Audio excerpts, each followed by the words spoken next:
Hi everyone and welcome to Season 9, Episode 5 of From Hope to Glory at Truro City with me, the United City FM. Welcome along. So we've just been through a January transfer window. Spoiler alert, we didn't make any signings, but that's okay because we're performing way above expectation this season in the Championship anyway.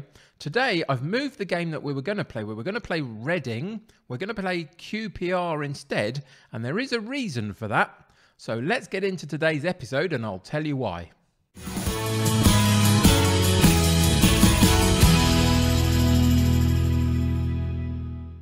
Welcome back into Truro City. So there is a reason why we are not playing Reading today and we are playing QPR instead.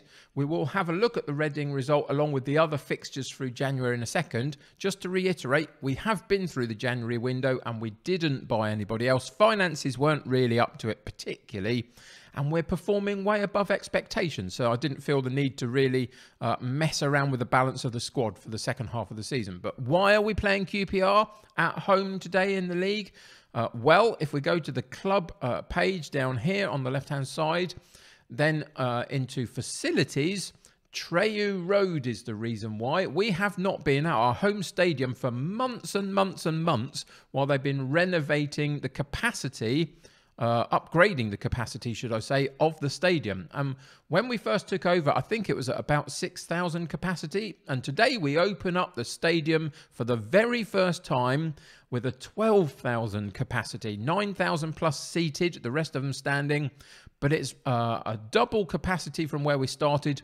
It's still really not quite good enough for the fact that we're in the Championship, to be honest. We need to continue to improve this stadium to get us anywhere near the standard where we should be. But considering where we have been, this is a big upgrade. So hopefully we'll see a big upturn in terms of who shows up for today's match. We'll keep an eye on that. But that is the reason why we are going to be playing QPR today instead of Reading, because we are opening up the new stadium with a new, not a new stadium, with the new capacity at our stadium. So there we go. That's going to be it. As I say, nothing else happened in January other than some fixtures. So let's go and check those out.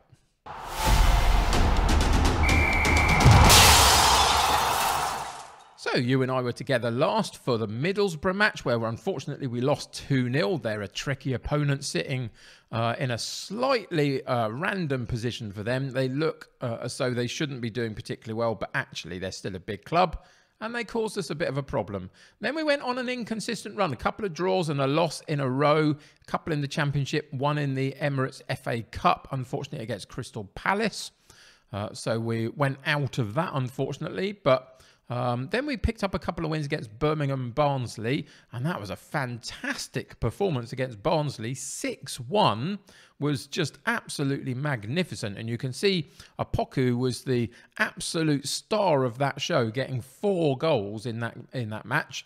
But then again, we played Palace then in the league, having gone out to them in the cup, and we really tried to turn our fortunes round a bit, but it didn't really work. We lost again to them, 2-1 this time, followed up by that 3-3 draw against Reading, which was originally the game I was going to come back for. But when we've found that we were opening the stadium at this point, it was worth hanging on for a game and playing QPR instead. So we've got some tricky games coming up in terms of for this, the last part of this season.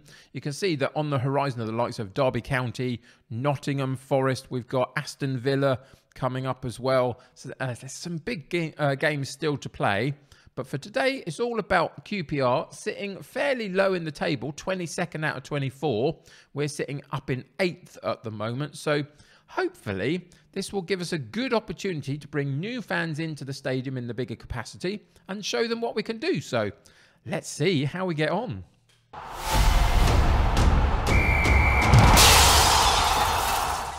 In terms of personnel for today's match, we have made a couple of changes and there's a couple of reasons for them. Excuse me. Firstly, Joe White is still injured and he's going to be out for another sort of 10 days, so a couple more matches probably. Darnell Clark can't play today because he's actually, we're playing his parent club in terms of QPR, so he's out of the reckoning today.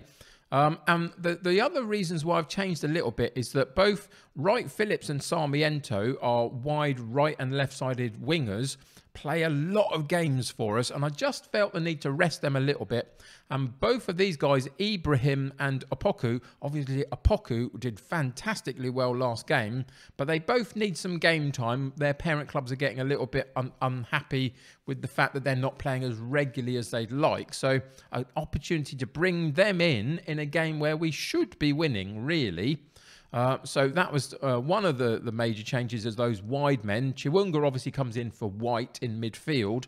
The back line is pretty much as you'd want it to be. Amor is beginning to take over from Sarula. I think this guy's just got a little bit more about him. So he's just beginning to find his way into the first team as well.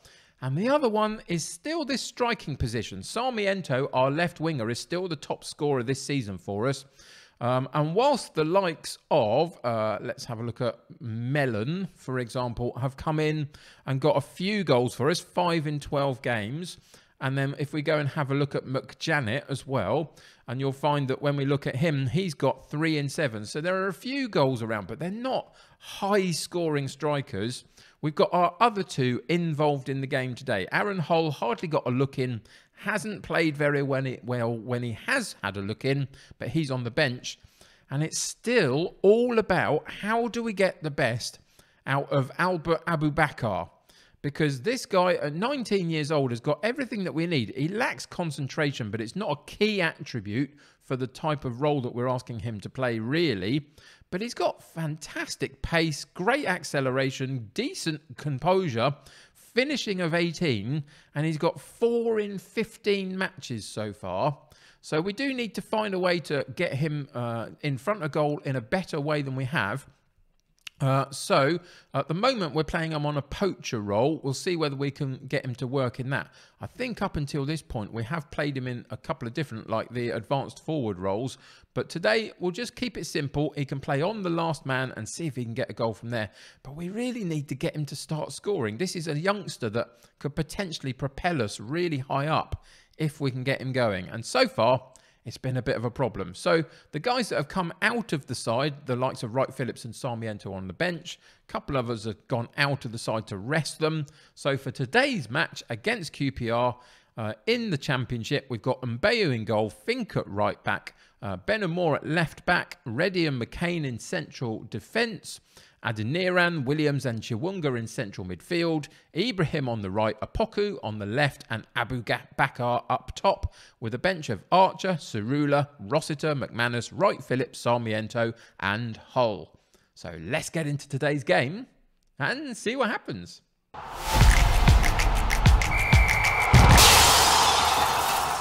So we've pumped the fists and said to them today that the recent form has QPR in 19th position while we're in 7th in the form guide. Let's go and show them why that is. We need to put on a performance for this new capacity stadium, and it looks pretty full in a lot of places, doesn't it? So well, it'll be interesting to see how what the actual capacity for today's match turns out to be.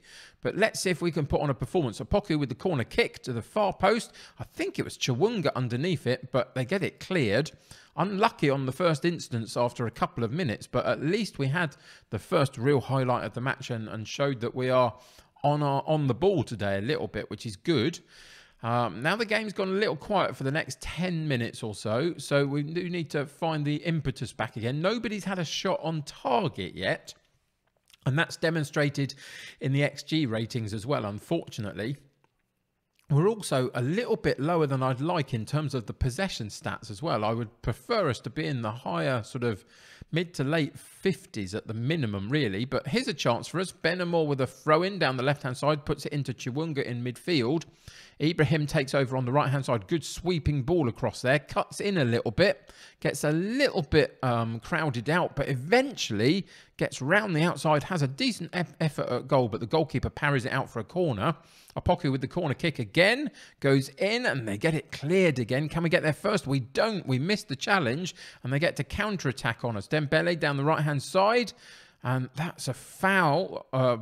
on our left fullback position, and it gave them a chance for a free kick, but it obviously wasn't anything to write home about because it didn't show up as a highlight. And here they come back at us with a throw-in, but we get it cleared. Abu Bakr underneath that, but can't quite control it. And again, we lose possession of the ball.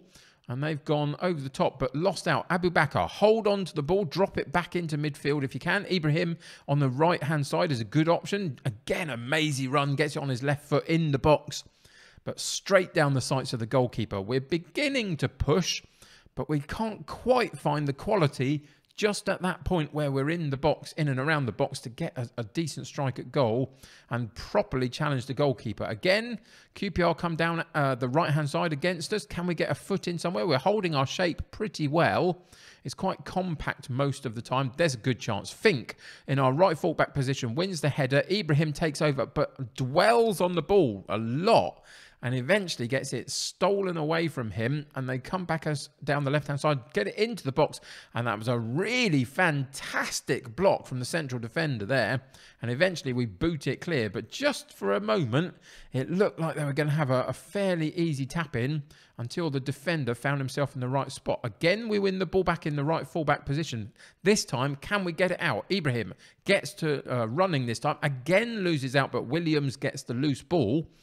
It's a little bit erratic today so far from Ibrahim, unfortunately, but there's a good chance to open up the pass down the left-hand side. Opoku gets to the byline, probably should have pulled it back to the penalty spot for an on-running striker, really, but tried to go from a very narrow angle at goal, and it didn't work.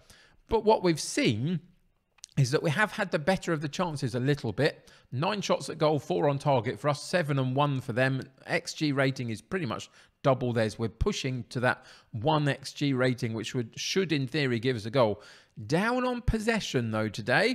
That's a little bit disappointing, but okay, we can cope with that as long as we're getting those efforts at goal. So let's go with pumping the fists. We've been the better team. Keep doing what you're doing. And then as soon as we go back out, we'll go into the shouts and fire them up at the beginning of the second half. Everybody at the moment is fit enough to carry on, although both Adeniran and Williams are a bit lower than the rest in midfield, so might have to watch them as the game progresses.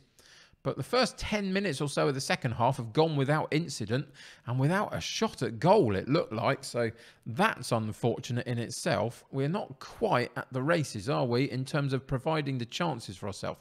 68 minutes in, we're going to pause the game. We're going to have to do something now to change this up a little bit, because it's not quite working. You can see Williams is really struggling with conditioning. So we're actually going to take him out and we're going to put Hull on. And then we're going to turn the formation around a little bit and play a 4-4-2. So we'll just move Adeniran into central midfield as well. And we're going to play Hull in... What can we play Hull as? Let's play Hull as the pressing forward on attack. And then we've got a poacher alongside him. We're going to take the balance and move it up into attacking. Out of possession, we've already got a reasonably high intensive press, but we're going to push them really high up the pitch and see if that can work. And then we'll go back in and just see whether that can change our fortunes a little bit. So we made a couple of changes there, so we'll see whether that can help. But yeah, it's just a little bit passive so far. We've had a fair few shots at goal compared to them, but haven't made any of them count. Here's a chance for us down the right-hand side. Fink with a long throw, but it doesn't go anywhere. But Adeniran picks it up in a load of space in midfield. Ibrahim Hull on the half volley. That was a fantastic strike from just outside the area, but it goes narrowly wide. 10 minutes to go. We're going to go back into the subs and the tactics page. And just figure out what other changes we can make now. You can see that everybody's conditioning has gone through the floor, really, at this point. So we're going to change those wide men, unfortunately. They both had a chance today, haven't really done it. So Wright Phillips and Sarmiento come on for the last 10 minutes or so of the match, just to see if they can open up the door for us a little bit. And as soon as we go back into the shouts, and we're going to demand more for the last 8-10 minutes of the game, It's a corner kick for QPR, but we do win the loose ball. Abu Bakar takes over and then can't quite get it through. But Wright Phillips fortunately picks up the loose ball, rides the challenge, keeps the possession, crosses it in. Sarmiento at the back post, and there's the double substitution, paying dividends for us. Immediately we'll take the mentality back down to balanced and play out the remainder of the game. But it was Wright Phillips with a great run down the right-hand side, rode the challenge there just about, kept the ball, dug the cross out really from a really weird angle, and then Sarmiento at the back post doesn't make any mistake, and that's why he's our top goal scorer this season, because at least in front of goal he has shown up so far this season, unlike some of our strikers really. QPR get a chance for an attack themselves, but Fink does brilliantly in the right fullback position to win the ball. Hull takes over, runs at the defence, Sarmiento, and then the shot is blocked and they can counter-attack us very quickly. That was a really interesting challenge, and it doesn't help us at all. And it goes into the box, and QPR dig the shot out into the far corner, and they do take the goal. It's this particular challenge here from behind from Hull that unfortunately fell into the path of Kuma. And we've gone 1-1 with a few minutes to play. So we're going to change the mentality back to attacking. Should we have come off attacking? Well, you'd think we probably should have really. But here we go again. Tried to clear the ball, but it didn't work for us. And they've got the ball, QPR, just at the top of our penalty box. They've sent it out wide left. Can the cross come in? It drops again to the top of the box. And hopefully we can block the shot. We do. But again, it falls to them.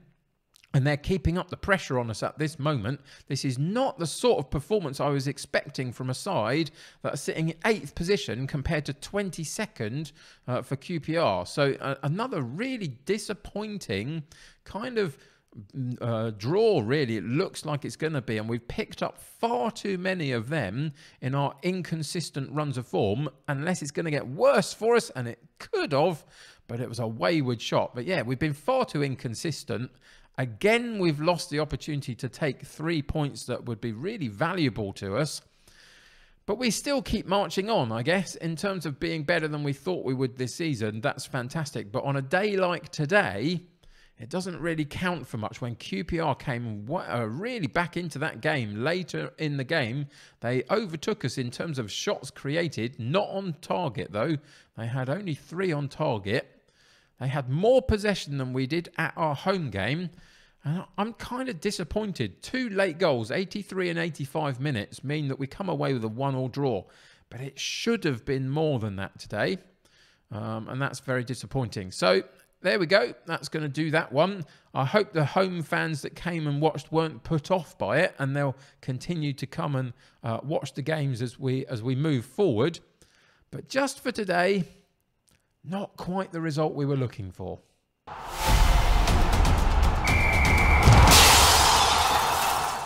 So here we are back in the schedule page, and just before we figure out what's coming next episode, this is worth having a look at. So these are our home fixtures so far this season. You can see that we have been incredibly inconsistent at home this season, which has been a bit of a problem.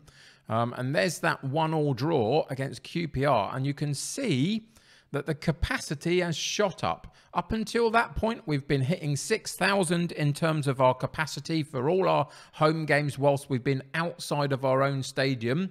And now we've come back in, opened up the new capacity stands, and we got just over 11,500 people into the stadium. Now, that is going to have a tremendous impact on our finances, bringing in finance to the club, which is fantastic, and will continue to improve us as a club. So I'm really happy about that. We've still got a long way to go in terms of where we actually need the capacity of the stadium to be and the amount of people coming into it, really, for the fact that we're in the Championship. But for now, that's a good step forward. So let's go and reset all of these filters and just go in and see what's coming up for the remainder of this season. So we've got a couple of months of the season left. We've got some big games to play, as I've said earlier in the episode. What we're going to come back for is we're going to come back for, let's see, we'll go with Coventry, I think. We'll come back and play the Coventry match, and then we'll come back after that episode for the final one of the season against Preston. Both 2 home games, so we'll continue to check in with the capacity and see how that does over the coming weeks. But those are the 2 that we'll play for the remainder of the season, and hopefully that will help us really secure our place in the top half of the table. If we finish in a top half of the table position, anything above like 12th position, I think that's a remarkably good season for us. Currently, we're now sitting in 9th, got a little bit of work to do, but I think we can do that. So come back and join me next episode for the Coventry game, as we were talking about, and I will update you on the ones in between now and then. Thank you for joining me today. I really do appreciate it. Remember, I'm now live on Twitch every weekday from 3 till 5 UK time over at twitch.tv/the United City FM. So come and find me there. Come and say hi. We're doing an AC Milan save over there and working on a brand new tactic with them. So that's a lot of fun at the moment. So yeah, come on over and say hi. But for YouTube purposes, subscribe to the channel if you haven't already and join my United City community here on YouTube. Click that like button for me on this particular episode. That'll help me get seen by lots more people. That helps the YouTube algorithm. If you could chuck a comment in the below the video, and that helps the algorithm as well. So let me know what you're thinking about the Truro save and where we're heading in it. Until next time though, take care of yourselves. I'll see you very soon. Bye for now.